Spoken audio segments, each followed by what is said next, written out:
Welcome to Sidestreets and Intersections here on IntellectualRadio.com.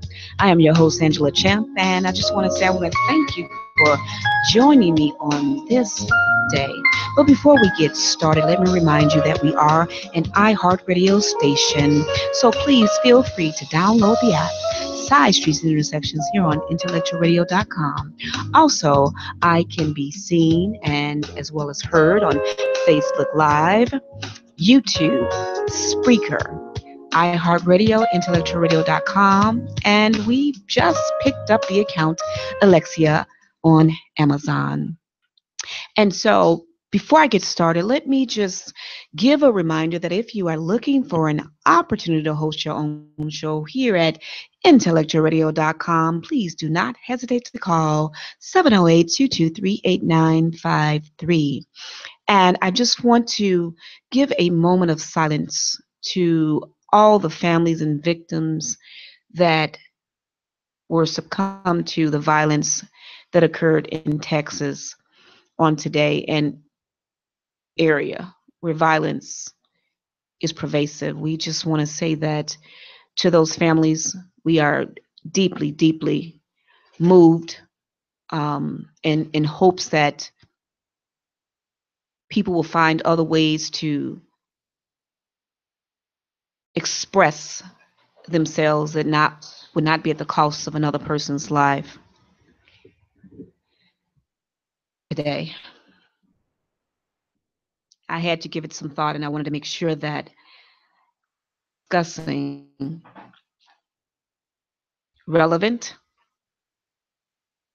something that we could all relate to, but we're going to talk about it on a different level, and that is abstract racism. Now, we think about the term being colorblind. Is there such thing as color blindness? I would have to say no. You're only colorblind if you choose not to acknowledge treatment that is an African American individual living here in these United States of America to acknowledge. Let's think about it.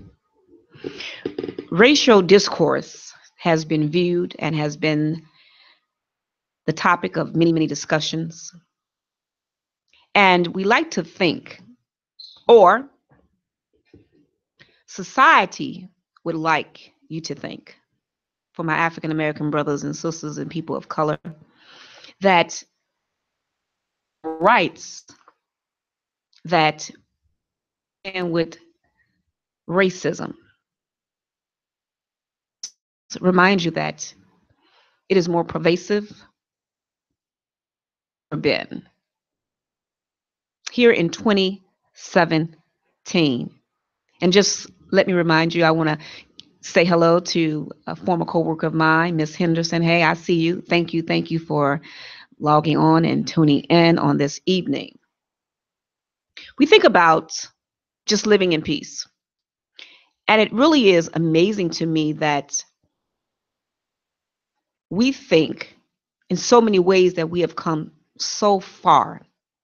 And by that, how to get these jobs as overseers and perhaps maybe correctional facilities, allowed to get education, and to some degree it's limited.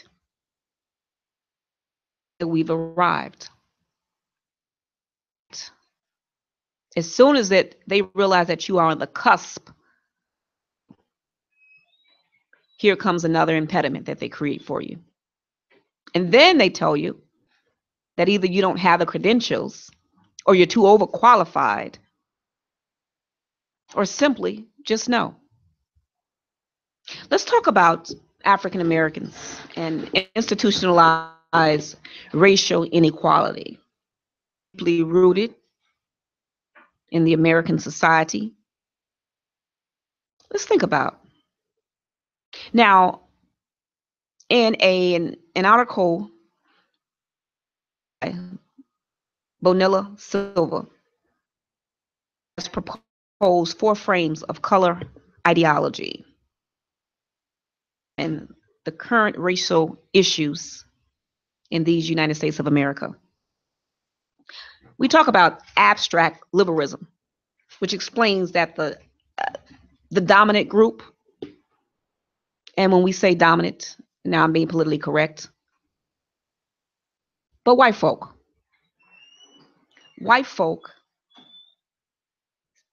that as a way to say, well, we've allowed you to get education, live in our communities.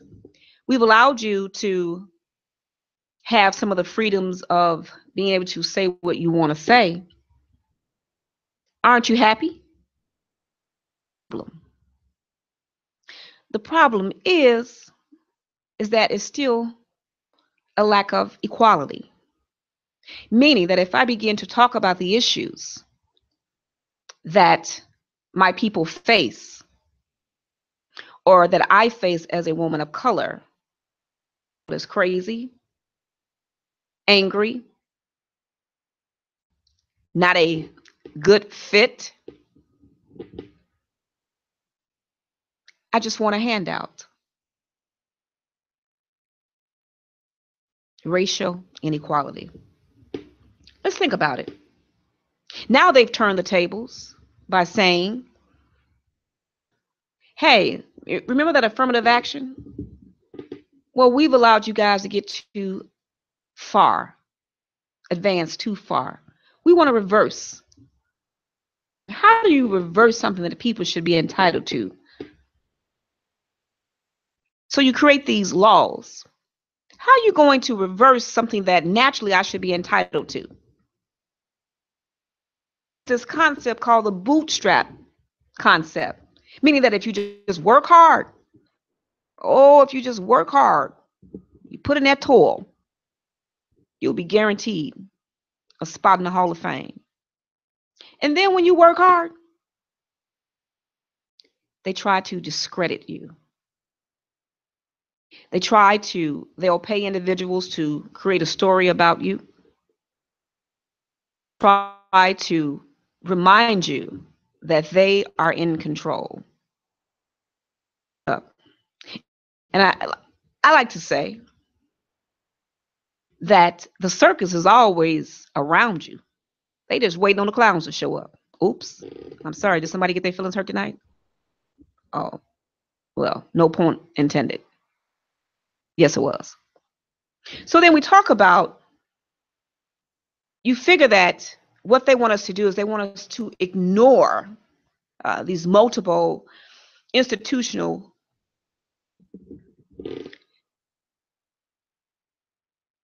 and strategies that they execute with respect to people of color against each other. Meaning, stay away from her because she's the troublemaker. Don't you, because you're doing and acting like we want you to do and act, meaning you're not questioning the status quo. You're not going against the grain.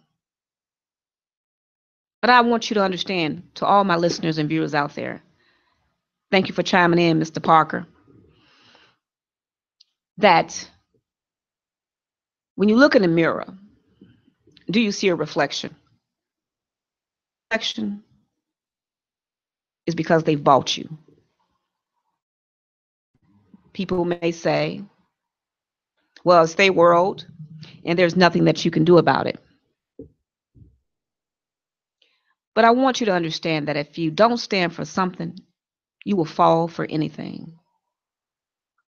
And I like looking in the mirror, and I like seeing a reflection. I like being able to express myself in a manner of speaking that states that I have integrity. I'm not just going to buy into the political correctness to go along and get along. Abstract liberalism. It explains that the dominant group sees every racial group gaining equal access to learnings of education, housing, and employment, and that discrimination in and of itself is an individual act. How can it be an individual act when for years and years and years our young black people are constantly being killed? They're bringing crates and crates of weapons on the south side of Chicago. Surprisingly, all these guns are showing up on the railroad tracks. That's not by coincidence. It's strategy. And now they've made it where individuals they hate themselves. So all they can do is just sit back, pop some popcorn, and watch each and every one of us kill each other. Our words and our actions. Abstract racism. It is real. There's so many different ways that it manifests itself. Call this, we'll say, naturalization of personal preferences. And so the dominant group, they tend to associate or make the correlation as if they were just simply natural occurrences. We determine where we live and go to school.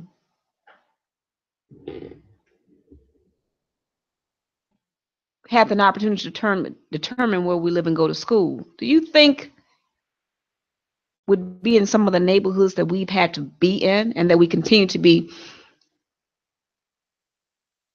to? The gentrification, the redlining, the housing market where they were giving all these improper loans, bankruptcy. They would steer African Americans more towards a chapter 13, knowing that the average person that enters into a chapter 13 would default, whereas they would offer the Caucasian brother or sister a chapter 7. Take our president, for example. I stopped counting the number of bankruptcy he's had, and he's a billionaire. But if you and I see, it takes us 10 to 15 years to try to just get some sense of normalcy back. So see, racism is manifested and created in almost every aspect to keep our people down. It makes me a racist because I'm aware. It makes me aware so that I can look out for racist. Oops, I think I said something. I might have hurt somebody's feeling. Once again, it doesn't make me a racist because I'm speaking on the ill wills of the systems that have been designed to keep us down. It makes me aware of the racists. Now, people would say, when you guys discriminate against one another within your own subcultures. That's true. We do. And it really is amazing how they design a system in such a way that little, when I say this, but they'll give, let's say Sheila, they'll give her a promotion contingent that she reports on everything that you're doing in order to keep her position. And when she refuses, they then demote her. Sound like something that you've experienced or you've been exposed to? Yeah, it is racism. Let's think about this. Racial preferences, right? However, affect our personal choices in terms of where we reside or our school districts. And we should have the opportunity to decide where we go to school. Here in the city of Chicago, The city of Chicago is noted as one of the most segregated cities in the country. You can go a couple of blocks west of Austin Avenue, all white. 20 miles south, even 20. Now you're in Eaglewood and they're all. And then you have the ones who have a good heart, and I'm not dismissing anyone's will to do good, but they can move into our areas. They can move into our areas. I'm just going to talk about it. Muslims say they don't like pork, but they sell pork in our neighborhoods. How is it that women of color, we are the largest consumers of weave, and yet we don't own any weave shops? At best, we can do is sell hair and call ourselves an independent distributor to get the hair from overseas, but we don't own. I just don't understand it, my people. Better, you got to want to be better. And it's one thing to do all this talking. I am big on prayer, but prayer without action is just that. When are we going to stop allowing ourselves to be subjected to these systems determine our fate? Meaning, when you get to the point where you start to come in who you are as an individual, you'll start to become very uncomfortable. And that being uncomfortable means that it's time for you to move and do something different. But most people are so afraid to step out of the realm of what they define as being content.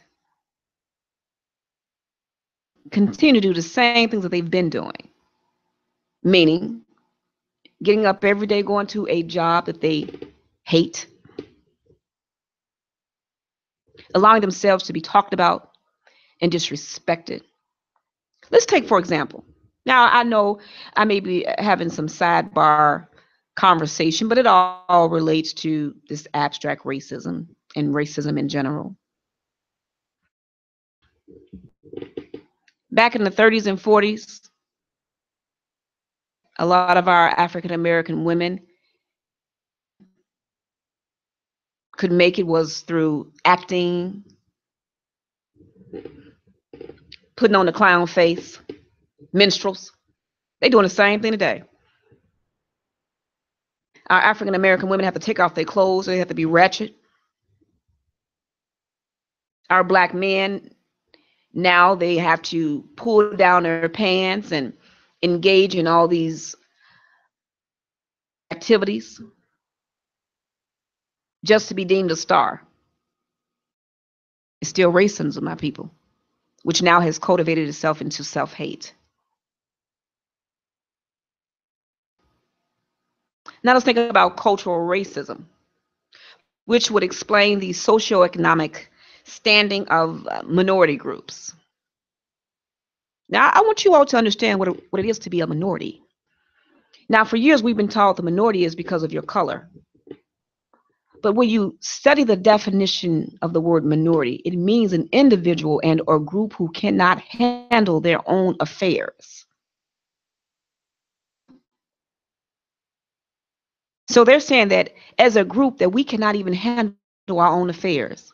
Therefore, they have to take these strategies to help us, teach us how to pay our bills, how to get education, even teach us how to parent. Think about it. They talk about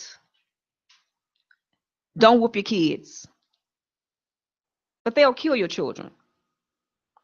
So is it the same? You're telling me that I can't discipline my child, but you can lock my child up for 20 years. Who's the parent now? When we started taking, I don't care if you call him Yahweh, Allah, he's the same person. And when we started taking him out of the equation, we lost balance. We lost balance. So people of color, and understand this is not necessarily that it is about any other race, but I'm aware. We have to be aware. And once you become aware of the systems that are designed against you, you can better operate within them. And sometimes being able to operate in them, they're from that equation. So let's think about this.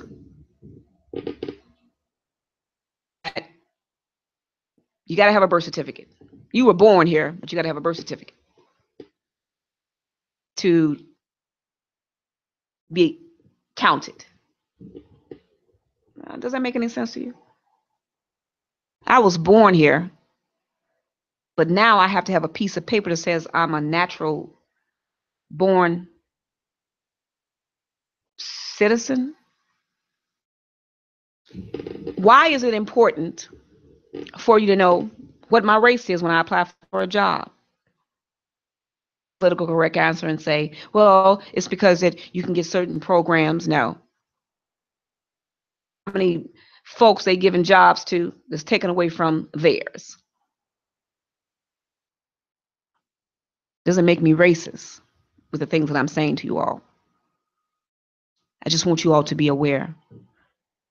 Now, it doesn't mean that we're going to create some type of uprising, but it should create and it should evoke those thoughts.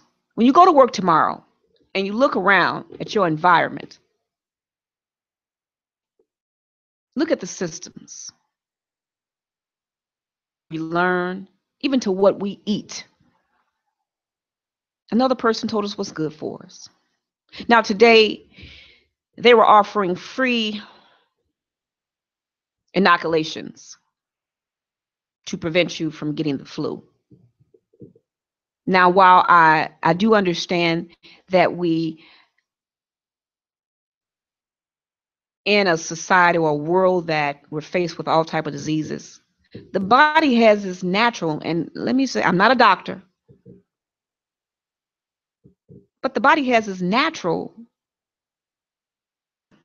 to fight off and ward almost anything that enters the body. So now a lot of these systems or these individuals, they had to go create diseases. Because at the end of the day, everything's about money.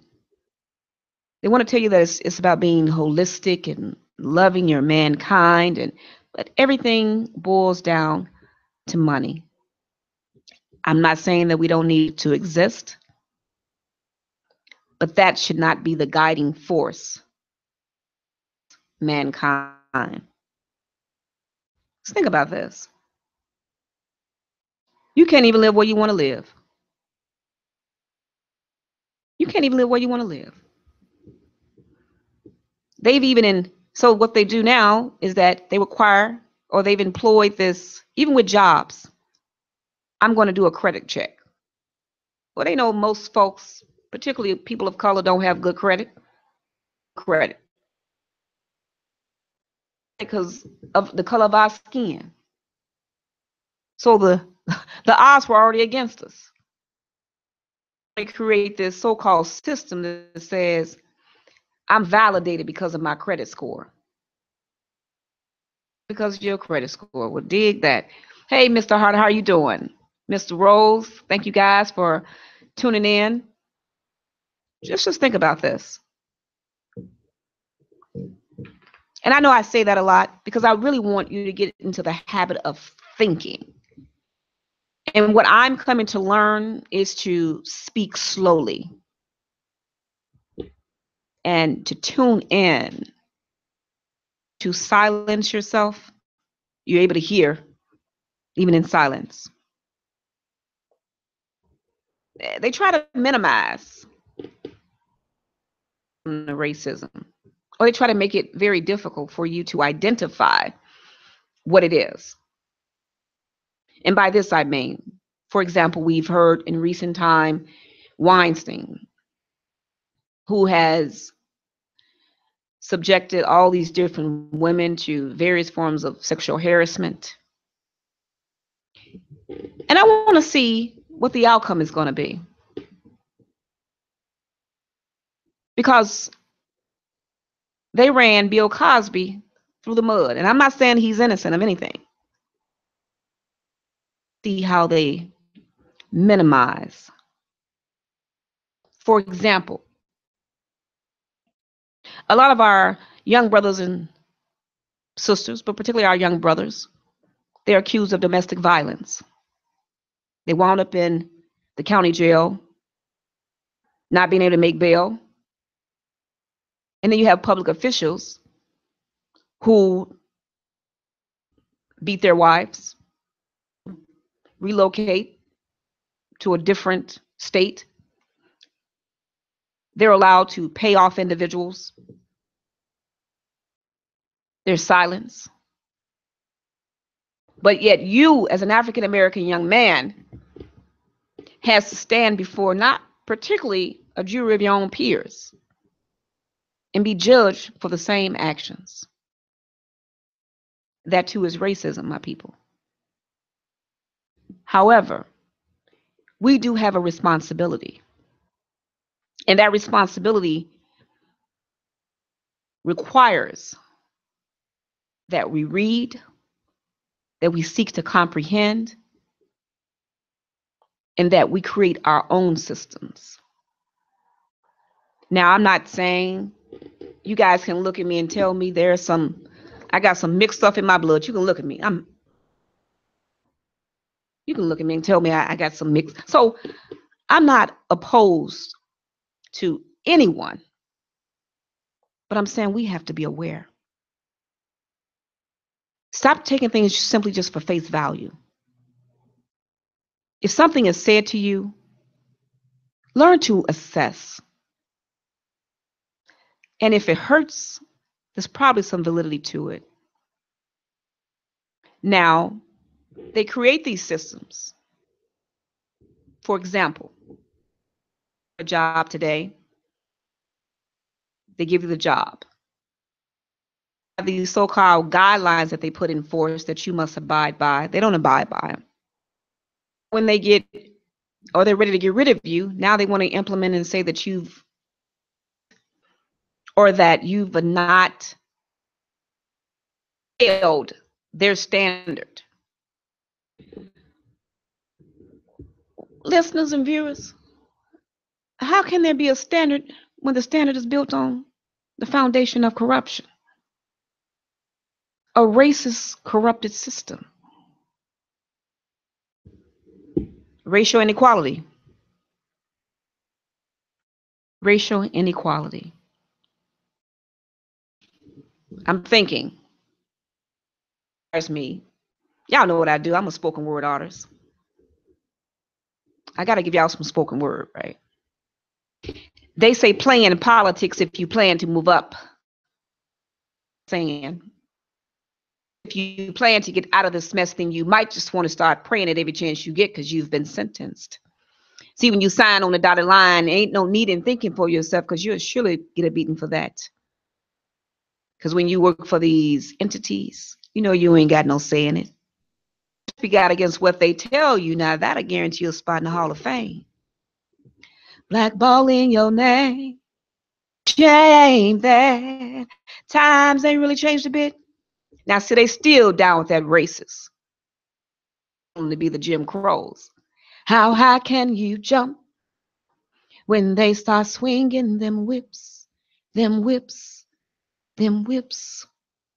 Roll call. If your people ain't got no clout, then you might as well give you some shit. Because ain't no difference between you and a pig. But see, I put people in fear when I'm near because I ain't the average Joe. I ain't going to compromise my woman is just to get a day on them books. And I ain't going to open my lids with the remnants of your residue inside of me just for some stripes. And time while wasting your mind until and if and when they let you go, that they won't even give you no KY jelly to ease the friction.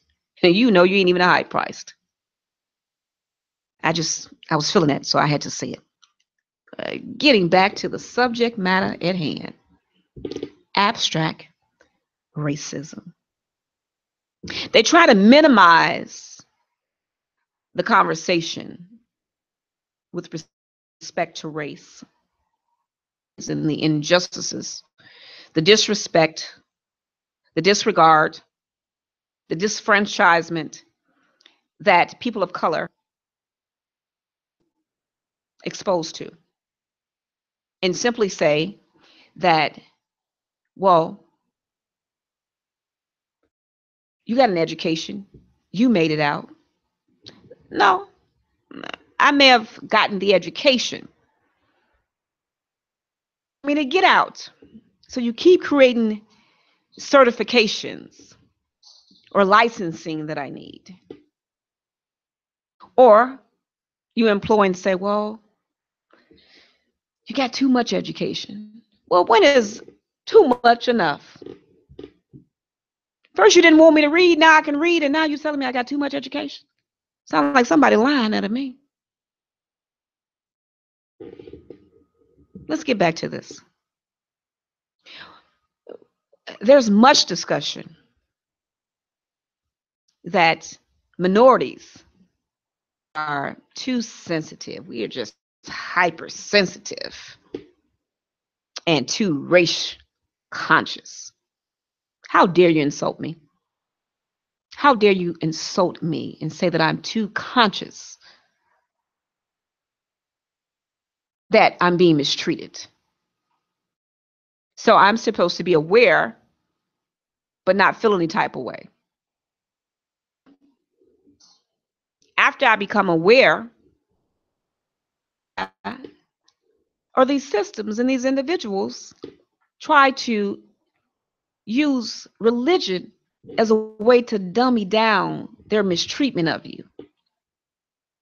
you. Just to wait on the good Lord. So I'm supposed to be mistreated for 40, 50 years and just wait on the good Lord. Sound like some fraggle BS to me. So I want you all to understand that racism is more prevalent than it has ever been. Coming upon us as leaders, as those who have forms such as I have, voice of so many that are voiceless. It is our duty to continue to find ways that would enhance and empower our young people, because they are at such a disadvantage. Start turning off your television. I don't care about Remy Ma. I don't care about Jazzaline or whomever. Once again, they're taking and they're allowing you to exploit yourself while they still collect a check. We got to be better. And it's not about what don't know you. That's the old thing. Oh, but don't know you won't hurt you. No, what don't know you will kill you.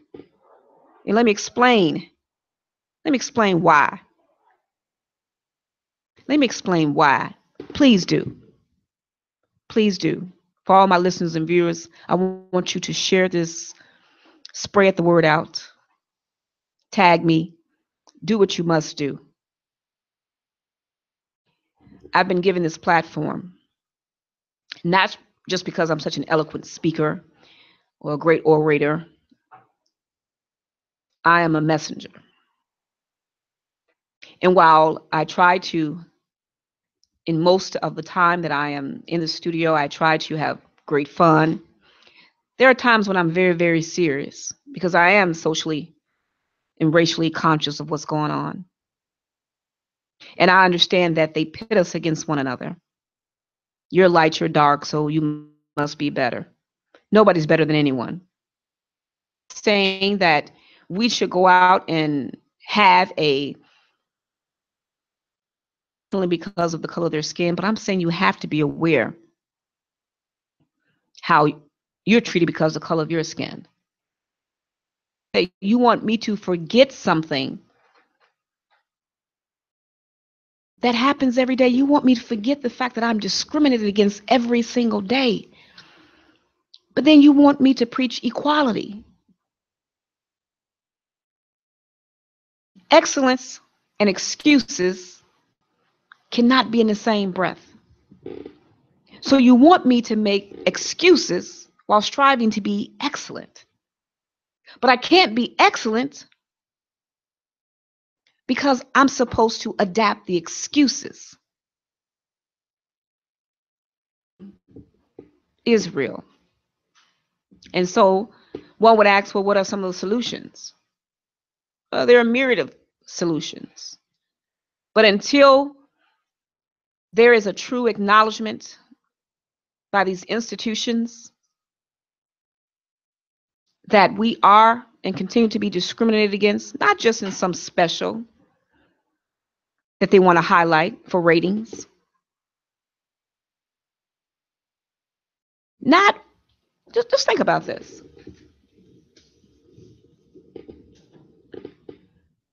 You have all of these systems. Go get a house. If I want to get a job, to discipline my child, society says that I need their approval. Now you're saying, well, nobody's going to tell me how to raise my child. But how many of us as parents, when we're out with our children, or even if you're out with your children, and you begin to discipline them, you have to say, don't do that. In your mind, you have to be aware you're mistreating your child. But they have a right to kill your child and lock him or her up for years to come. That works against them. Another technique that they use, the storytelling. And they want to change the story that works for them. Meaning, they try to label you. They assign you life scripts. You're crazy. You're too sensitive. Anything that makes them comfortable. You take the same system and you begin to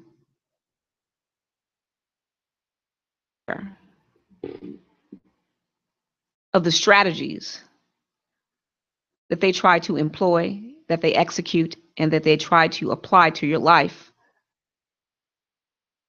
Now you're crazy. Everybody can't be crazy. We all can't be crazy. There has to be some validity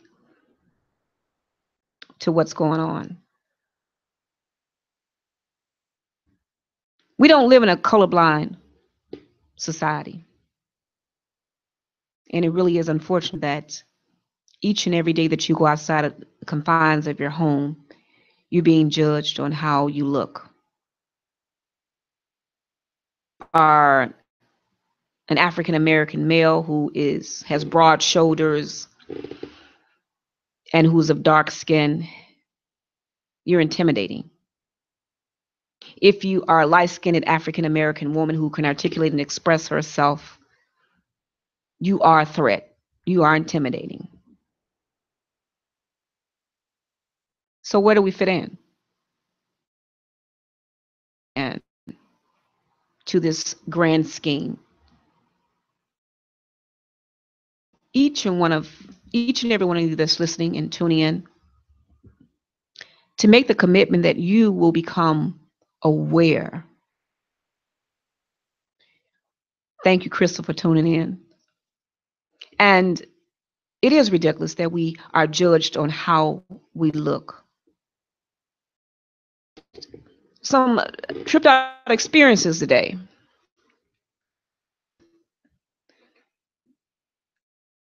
People say, I accept you for who you are, but everything is contingent. I accept you when you don't make them uncomfortable. But when you begin to make them uncomfortable, you. I too am guilty of that as well, but at least I can be honest enough and own that. So going back to the subject matter at hand, abstract racism. When we think about cultural racism, the indigenous people, they're often denounced. And because of our inability to adapt to the dominant culture. Isn't that something? You want me to adapt a dominant culture. And the dominant culture meaning that it's okay if I mistreat people. It's okay if I lie. It's okay if I steal. It's okay if I rob. Protect myself. And when I say that I don't want to be a part of those things, now you define me as being abnormal. People, you got to wake up. They say that we're dysfunctional, that our family values are dysfunctional. But if you study the history for people in general, we are all dysfunctional, trying to put the pieces together of this puzzle called life. We will not accept that we are dysfunctional. And for those that have the wherewithal to say, I am not perfect, that I do operate sometimes in dysfunction, then now you're ostracized. When are we going to know what it is,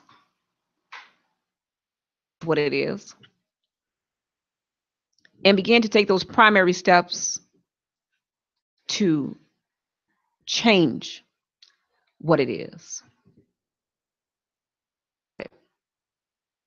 Everything that we do, America talks about the land of the free. And granted, I'm glad to reside here. In some other places, I would not have this forum to speak to you, but I do. But even that, if I begin to say certain things,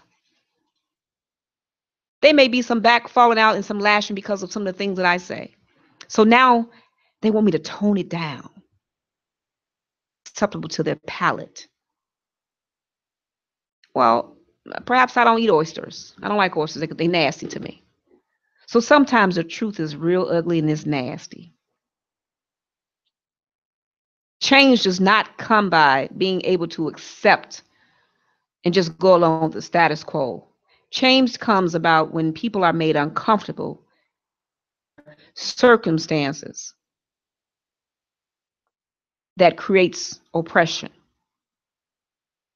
To create change and to get from up under oppression, I'm not saying that one has to be violent, one has to go out here and steal and rob from other people, but learn how to create your own wealth. It's very, very doable. We came from kings and queens, and now we all acting like peasants. Kings and queens. And the generality, with respect, when they look at us, is that we're savages. They say that we're savages, yet they promote violence. They sell to your children. WWFF, yeah, you say it's not real, but it's still promoting violence that is being fed to you subconsciously and even consciously. When are we going to turn off these dummy tubes Listen to some real radio, some real music, and begin to cultivate ourselves to say that we are winners. Looking for external validation by systems that continue to reject you, and create your own system of empowerment and wealth. If you find that you are uncomfortable in your space now, be it on your job, be it in a relationship, begin to assess. Begin to assess that perhaps it's to change your way of thinking. See, it is our mind imprisoned. Your mind is one of the greatest tools, if not the greatest tool that we have. Stop allowing your mind to be programmed with stupidity, with ratchet TV shows. I know they have some big books you don't want to read, but start reading them. And if you don't know the words, ask somebody. And in the information age where you can put any word on Google and just turn on how to announce it, there's no reason that our predecessors, they made all these sacrifices for us, and we haven't made any advancement. We've made, but we've not made any advancements. Thank you for tuning in to Side Streets and Intersections here on IntellectualRadio.com. I am your host, Angela Champ. And if you're looking to be fed, it's because you are hungry. Until we meet again, I'm signing off.